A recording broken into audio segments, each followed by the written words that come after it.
diasporoje žmonės šiandien yra tikrai pasiilgę tikro ryšio ir aš manau, kad būtent todėl šis mūsų projektas taip rezonavo daugeliui ir žmonės pradėjo vieni kitus atrasti. Ir po pirmų renginių aš pradėjau matyti ir socialinėse tinkluose, ir žmonės dalinosi, kad tarp skirtingų šalių organizacijų pradėjo megztis pokalbiai ir kažkokios idėjos pradėjo sklandyti ore. Tai aš lygiai taip pat suprantu, kad ne visoms idėjoms užtenka tų gerų norų ar savanoriško darbo. Ir kartais tavo idėjai reikia žmogaus, kuris tau atvers duris, kurių gal vienas pats negali atsidaryti dar.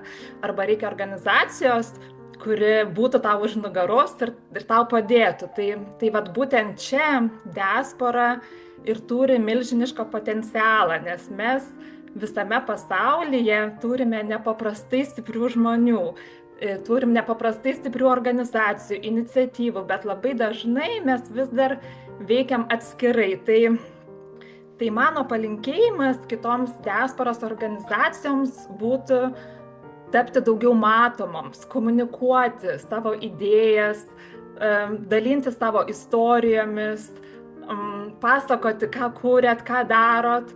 Ir aš manau, kad per tą matomumą ateis ir partnerystės, ir palaikymas, ir finansavimas, ir visos naujos galimybės.